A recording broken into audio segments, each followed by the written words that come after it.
मुख्यमंत्री पुष्कर सिंह धामी ने देहरादून में भ्रष्टाचार मुक्त उत्तराखंड के लिए मुख्यमंत्री की ओर से किए जा रहे प्रयासों पर धार्मिक और सामाजिक संस्थाओं द्वारा आयोजित सम्मान समारोह में शिरकत की।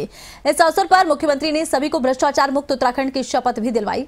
मुख्यमंत्री ने प्रदेश को भ्रष्टाचार से मुक्त करने की दिशा में उठाए गए कदमों के बारे में जानकारी दी और जनता के समर्थन को इस अभियान की सबसे बड़ी ताकत बताया। उन्होंने कहा, यह अभिनंदन समारोह केवल एक सम्मान नहीं है, बल्कि उत्तराखंड को भ्रष्टाचार मुक्त बनाने के सपने को साकार करने का उत्सव है। ये सम्मान उत्तराखंड की 1.25 करोड़ जनता का है, जो ईमानदारी, पारदर्शिता और जवाबदेही के मूल्यों के साथ राज्य की विकास की दिशा में अग्रसर है।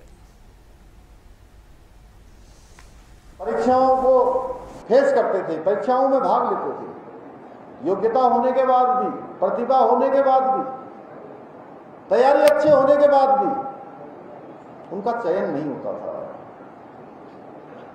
चयन होता था जो पेपर लीक में शामिल होते थे, नकल माफियाओं के साथ सांठगांठ करते थे, पेन ड्राइव से नकल करते थे भाइयों बहनों, किसी न किसी व्यवस्था विरोधी काम में सम्मिलित होते थे, उनका चयन होता था।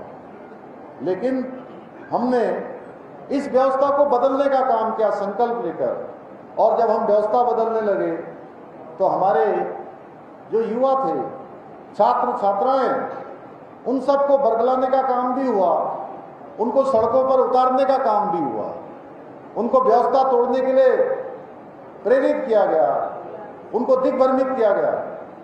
लेकिन भाइयों बहनों, हमारी नीयत बिल्कुल साफ थी, हमारा मन साफ था।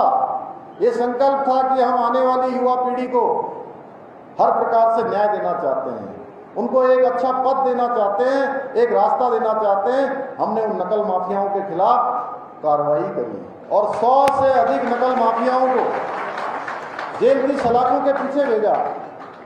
और हम पूरे देश का, जैसा अभी पूज्य स्वामी चिदानंद जी ने कहा, पूरे देश का सबसे सख्त नकल का कानून लेकर आए।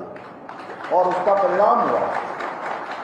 परिणाम हुआ कि पिछले 3.5 वर्षों में 24,000 नियुक्तियां अभी तक संपन्न हो चुकी हैं। 24,000, और किसी एक में भी नकल का मामला नहीं आया है।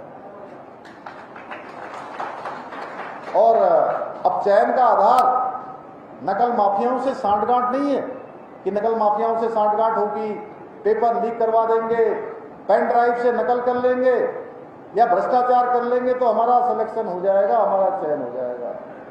अब चयन का आधार केवल एक है, योग्यता, क्षमता और प्रतिभा।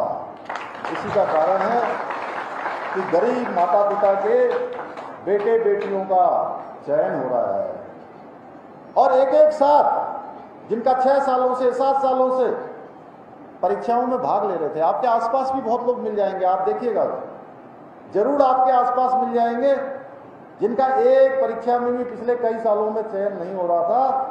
इन 3-4 सालों में अब एक साथ 4-4 परीक्षाओं में चयन हो रहा है। एक साथ